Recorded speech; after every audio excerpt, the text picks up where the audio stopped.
আজ রাজ্য মন্ত্রিসভার বৈঠক রয়েছে, আর সেখানে হতে পারে একাধিক গুরুত্বপূর্ণ সিদ্ধান্ত। মন্ত্রিসভার বৈঠকের পর মুখ্যমন্ত্রীর সঙ্গে আরজিকর ফাইলস নিয়ে আলোচনা করব। অভয়ার বিচারে আমরা অঙ্গীকারবদ্ধ।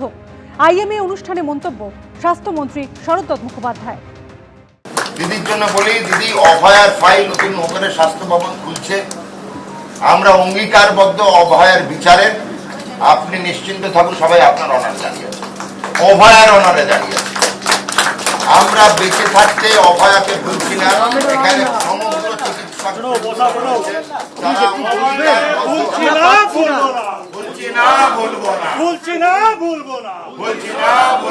অভয়ের বিচার চাই, বিচার চাই, বিচার চাই, বিচার চাই, বিচার চাই, বিচার চাই, বিচার চাই।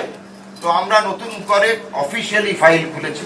এবারে বসুন। জানেন, তাও আপনাকে আমি মঞ্চ থেকেই বললাম, আগামীকাল ক্যাবিনেট মিটিং আছে। তারপরে আমি আলাদা অ্যাপয়েন্টমেন্ট নিয়েছি মাননীয় মুখ্যমন্ত্রী শুভেন্দু অধিকারী মহাশয়ের সঙ্গে। আমরা ডিসকাস করবো আবারও একই জিনিস, কিছু কিছু প্রফেশনাল সিকিউরিটি থাকতে পারবে, আমরা বাকিটা ডিসকাস করবো না। পুরুলিয়া ঝাড়খণ্ড সীমান্ত থেকে পুলিশের জালে ধরা পড়লেন তৃণমূল নেতা দেবরাজ চক্রবর্তী।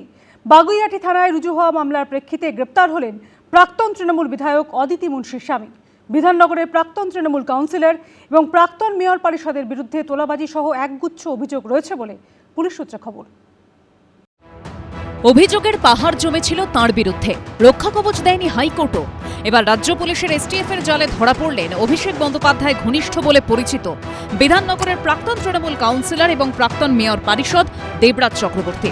12 মে বাগুইআটি থানায় রুজু হওয়া মামলার প্রেক্ষিতে বুধবার পুরুলিয়া ঝাড়খণ্ড সীমানা থেকে দেবরাজ চক্রবর্তীকে গ্রেপ্তার করা হয়।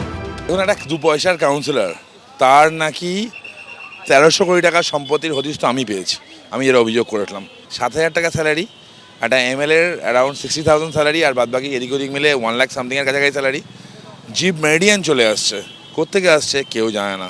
চাকরি চুরি, রাস্তায় বসে এই ছেলেগুলো কাঁদে না আমার চাকরি চুরিয়ে গেছে বলে, প্রাথমিক দুর্নীতি, তারা কিছুটা শান্তি পাবে। অভিষেক বন্দ্যোপাধ্যায়ের রাইট হ্যান্ড, যে উত্তর 24 পরগনা কন্ট্রোল করতো, সেই দেবরাজ চক্রবর্তী অ্যারেস্ট হয়েছে। পুলিশ সূত্রে খবর, দেবরাজ চক্রবর্তীর বিরুদ্ধে অভিযোগের তালিকা বেশ লম্বা। জোর জবরদস্তি করে জমি কেনাবেচা, তোলাবাজি, হুমকি, কালো টাকা সাদা করতে সম্পত্তির আসল দাম কম দেখানো, সম্পত্তি লুকোনো এবং ডিসি গ্লোবাল নামে একটি সংস্থার আড়ালে কোটি কোটি টাকার রহস্যজনক লেনদেন, এমন গুচ্ছ গুচ্ছ অভিযোগ রয়েছে অভিষেক বন্দ্যোপাধ্যায়ের ঘনিষ্ঠ প্রাক্তন তৃণমূল কাউন্সিলর দেবরাজ চক্রবর্তীর বিরুদ্ধে। দেবরাজ চক্রবর্তীর স্ত্রী প্রাক্তন তৃণমূল বিধায়ক অদিতি মুন্সির নির্বাচনী হলফনামায় তথ্য গোপন বা অসম্পূর্ণ তথ্য দেওয়ার মতো গুরুতর অভিযোগও খতিয়ে দেখা হচ্ছে বলে পুলিশ সূত্রে খবর। সম্প্রতি গ্রেপ্তারি এড়াতে আগাম জামিন চেয়ে কলকাতা হাইকোর্টে গেছিলেন দেবরাজ চক্রবর্তী এবং তাঁর স্ত্রী প্রাক্তন তৃণমূল বিধায়ক অদিতি মুন্সি। শিশু সন্তানের কারণে অদিতি মুন্সির আগাম জামিন মঞ্জুর করলেও দেবরাজ চক্রবর্তীর আগাম জামিনের আবেদনে সাড়া দেয়নি আদালত।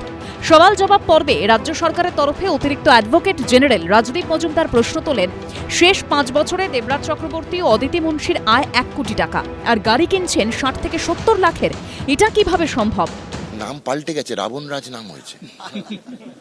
আর দেবতাদের রাজা নন উনি, রাবণের রাজ। উনি নেতা নন, উনি অভিনেতা। বললাম তো, নেতা আর অভিনেতার মধ্যে তফাৎ আছে। যেখানে ছোবেন গন্ধ বেরোবে, কিসের বলছি না। তৃণমূল চোর নয়, সেটা কিন্তু শিরোনাম হতে পারে। চোর তৃণমূল সাংবাদিকতা করবেন না, ছেড়ে দিন, এটা রোজকার খাবার। 2015 সালের পুরভোটে কংগ্রেসের টিকিটে জিতে বিধাননগর পুরসভার কাউন্সিলর হন দেবরাজ, কিন্তু তার 6 মাসের মধ্যেই কংগ্রেস ছেড়ে তৃণমূলে যোগ দেন তিনি। প্রাথমিক নিয়োগে দুর্নীতি মামলাতেও নাম জড়িয়েছিল দেবরাজ চক্রবর্তীর। 2023 সালের 30শে নভেম্বর তাঁর 2টি ঠিকানায় সিবিআই তল্লাশি চালায়। 2024 সালের 25শে জানুয়ারি দেবরাজ চক্রবর্তীকে সিবিআই জিজ্ঞাসাবাদও করে। পালাবদলের পর তাঁর বিরুদ্ধে গুচ্ছ গুচ্ছ অভিযোগ সামনে আসে। এবার রাজ্য পুলিশের এসটিএফের হাতে গ্রেপ্তার হলেন সেই দেবরাজ চক্রবর্তী। এই খবর সামনে আসার পর উৎসব শুরু করে দেন বিজেপি কর্মীরা। রাস্তায় বাজি ফাটানো হয়, মিষ্টিমুখও করেন তাঁরা। ধৃত দেবরাজ চক্রবর্তীকে বৃহস্পতিবার বারাসাত আদালতে তোলা হবে। ময়ূর ঠাকুর চক্রবর্তী, পার্থপ্রতিম ঘোষ ও ঝিলম করঞ্জাইয়ের রিপোর্ট, এবিপি আনন্দ। 2023-এ হুগলির রিষড়ায় অশান্তির ঘটনায় মঙ্গলবার গ্রেপ্তার করা হয়েছে প্রাক্তন তৃণমূল সাংসদের স্বামী সাকির আলীকে। বুধবার এনআইএর আইনজীবী আদালতে দাবি করেন, তদন্তে দেখা গেছে মূল অভিযুক্ত সাকির আলী উস্কানি দিয়েছিলেন। 31শে ডিসেম্বর বর্ষবরণের রাতে ছাদে উঠে ব্ল্যাঙ্ক ফায়ারিং করেছিলেন সাকির আলী। তার কাছে এত গুলি কেন, তার তদন্ত করতে চাই। প্রাক্তন তৃণমূল সাংসদ অপরূপা পোদ্দারের স্বামীকে স্পেশাল কোর্টে তুলে বুধবার এই সওয়ালই করলেন এনআইএর আইনজীবী। আপনার স্বামীর বিরুদ্ধে অভিযোগ রামনবমী যে গন্ডগোল হয়েছিল তিনি মূল চক্রী এনআইএ আদালতে দাবি করেছে। 2023-এ হুগলির রিষড়ায় অশান্তির ঘটনায় মঙ্গলবার গ্রেপ্তার করা হয় প্রাক্তন তৃণমূল সাংসদের স্বামী শাকির আলীকে, যিনি নিজেও রিষড়া পুরসভার তৃণমূল কাউন্সিলর। বুধবার আদালতে এনআইএর আইনজীবী দাবি করেন, রামনবমীতে অশান্তির ঘটনায় পুলিশের তরফে 6টি মামলা করা হয়। তদন্তে সন্তুষ্ট না হওয়ায় হাইকোর্টের নির্দেশে তদন্তভার যায় এনআইএর হাতে। সেই সময় শ্রীরামপুর রিষড়া থানা এলাকায় দুটি সম্প্রদায়ের মধ্যে মারপিট হয়েছিল। এক পক্ষ যারা মিছিলে ছিল না তারা পাথর ছুড়তে থাকে, মোটর সাইকেল ভাঙা হয়। তদন্তে দেখা যায় মূল অভিযুক্ত এই শাকির আলী যে উস্কানি দিয়েছিল। অভিযুক্তের বাড়িতে তল্লাশি চালিয়ে 20টিরও বেশি কার্তুজ উদ্ধার হয়েছিল গতকালই, তা জানা গিয়েছিল। আজকে আদালতে এনআইএর আইনজীবী জানিয়েছেন সেই সংখ্যাটা 36। আলাদা আলাদা আগ্নেয়াস্ত্র, আলাদা আলাদা গুলি, যেগুলো তারা ফরেনসিক পরীক্ষা করতে চান বলেই আদালতের কাছে জানিয়েছেন। এদিন আদালতে তদন্তকারী অফিসার জানান, স্থানীয়দের থেকে পাওয়া ভিডিও ও সিসিটিভি ফুটেজ থেকে বেশ কিছু তথ্য পান তাঁরা। দেখা যায় অশান্তির সময় সব গাড়ি ভাঙচুর হলেও একটি গাড়ি আস্ত রয়েছে। জানা যায় গাড়িটি অন্যের নামে থাকলেও সেটি ব্যবহার করতেন প্রাক্তন তৃণমূল সাংসদ অপরূপা পোদ্দারের স্বামী শাকির আলী। তথ্য প্রমাণ লোপাটের জন্য সেই গাড়ি দুর্গাপুরে বিক্রি করা হয়েছিল। পাশাপাশি এই ঘটনায় আগে যারা গ্রেপ্তার হয়েছেন তাদের কাছ থেকেও বেশ কিছু তথ্য পাওয়া গেছে।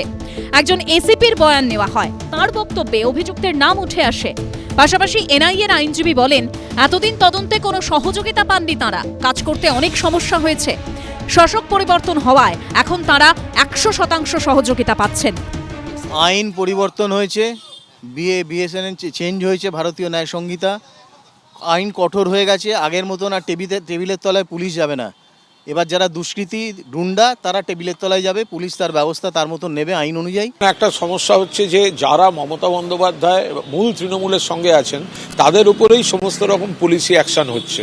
যারা ওদিকে থাকছেন বিজেপি স্পন্সার্ড তথাকথিত ওইদিকে থাকছেন, বালিশ শিবিরের দিকে যাচ্ছেন, তো তাদের কাছে পুলিশের সেইভাবে অ্যাকশন হচ্ছে না। বিরাট টাকার অভিযোগ, সঙ্গে সঙ্গে বেল, অস্ত্র নিয়ে অভিযোগ, আর্মস অ্যাক্ট দিতে পুলিশ ভুলে যাচ্ছে। ফলে এইভাবে বেশি দিন চলবে না। সাধারণ পুলিশকে দোষ দিয়ে লাভ নেই, ওনারা চাকরি করছেন, ওনারা ওনাদের কর্তব্য করছেন, রাজনৈতিক নির্দেশ আসছে সেই মতো ভাবে হচ্ছে। সব মিলিয়ে ক্রমশ চাপ বাড়ছে প্রাক্তন সাংসদের স্বামীর উপর। আবির দত্ত, অর্ণব মুখোপাধ্যায় ও আশাবুল হোসেনের রিপোর্ট, এবিপি আনন্দ। পুলিশকে হেনস্থার অভিযোগে বুধবার অপরূপা পোদ্দারকে শ্রীরামপুর থানায় হাজির হতে বলা হয়েছিল, কিন্তু হাজির হলেন না তিনি। শ্রীরামপুর থানার বদলে অপরূপাকে দেখা গেল নগর দায়রা আদালতে। সাংবাদিকদের যাবতীয় প্রশ্নের মুখে কুলু পাটেন অপরূপা পোদ্দার। গ্রেফতার হয়েছেন স্বামী। প্রাক্তন তৃণমূল সাংসদ অপরূপা পোদ্দারের বিরুদ্ধেও উঠেছে পুলিশকে হেনস্থার অভিযোগ। সেই ঘটনায় বুধবার অপরূপা পোদ্দারকে শ্রীরামপুর থানায় হাজির হতে বলা হয়েছিল, কিন্তু হাজির হলেন না তিনি। শ্রীরামপুর থানার বদলে অপরূপাকে দেখা গেল নগর দায়রা আদালতে। পুলিশকে কেন গায়ে হাত দিলেন কালকে? ম্যাডাম একটু বলবেন, আপনার স্বামীর বিরুদ্ধে অভিযোগ রামনবমী যে গন্ডগোল হয়েছিল তিনি মূল চক্রী এনআইএ আদালতে দাবি করেছে। থানাতে যে আপনাকে যেতে বলা হয়েছে, আপনি কিছু বলবেন সেই বিষয়ে? শাকির আলীর গ্রেপ্তারের খবর সামনে আসতেই মঙ্গলবার তাঁর বাড়ির সামনে হাজির হন অনুগামীরা। অপরূপা পোদ্দার নিজে বেরিয়ে আসেন বাড়ির বাইরে। পুলিশের সঙ্গে বচসা বাঁধে তাঁর। মহিলা পুলিশ কর্মীকে কার্যত হেনস্থা করেন তিনি। দিদি কি বলবেন? দিদি কি বলবেন? দিদি কি বলবেন? 12টার সময় ওনাকে অ্যাপিয়ার করতে বলা হয়েছে। আমরা নেক্সট ফার্দার লিগ্যাল স্টেপ নিয়ে আবার একবার এই পরবর্তী পদক্ষেপ কি হতে চলেছে? লিগ্যাল অ্যাকশন হবে, যা হবে লিগ্যাল অ্যাকশন হবে। এই আইনি কিছু হচ্ছে না, আইনের পক্ষে চলবে। এদিকে এনআইএর হাতে গ্রেপ্তারের পর প্রাক্তন তৃণমূল সাংসদ অপরূপা পোদ্দারের স্বামী শাকির আলীর বিরুদ্ধে মারাত্মক সব অভিযোগ সামনে আসছে। রামনবমীর মিছিলের দিন কি হয়েছিল তা নিয়ে মুখ খুলছেন রিষড়া শ্রীরামপুরের বহু বাসিন্দা। শাকির ওইখানে ছিল, হ্যাঁ। শাকির যখন 1 মিনিট হলো হেঁটে গেল, তারপরে ইট ছাড়া হয়েছে। ইট লেগেছে, আমার ছেলেকেও ইট লেগেছে। তারপরে আমাকে প্রশাসনিক যে লোক ছিল উনি আমাকে জুট মিলে ভিতরে ঢুকিয়ে দিলেন। দেখুন, সেখানে এতগুলো ক্রাউড পরিস্থিতি ছিল, এত ভয়াবহ পরিস্থিতি ছিল, সেখানে কে ছিল কে না ছিল সেটা আমরা জানি না। গন্ডগোলটা প্রচুরভাবে হয়েছিল, পুরো মানে প্রি প্ল্যান্ড ছিল যে যেরকম র্যালি আসবে আমরা অ্যাটাক করব। এত বড় একটা রামনবমীর একটা র্যালি, 15-20 হাজার লোকের একটা র্যালি 2-4 জন মিলে কোনো সময় করতে পারবে না, একদম প্রি প্ল্যান। শুধুমাত্র যারা মিছিলে এসেছিলেন তারাই নয়, নিজের ব্যবসার জিনিসপত্র কিনতে এসে প্রায় মৃত্যুমুখে পড়েছিলেন রিষড়ার বাসিন্দা আক্রান্ত বিজয় মালি।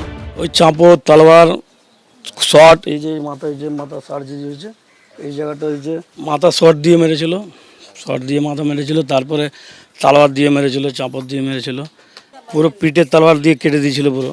তারপরে দেখলে ওরা মরে গেছে মনে হয়, ওরা ছেড়ে যায়। তারপরে আমি হেঁটে ওয়ালসে গেলাম। তার ঠিক 4 তারিখে আমাদের শুভেন্দু অধিকারী দেখতে এসেছিল।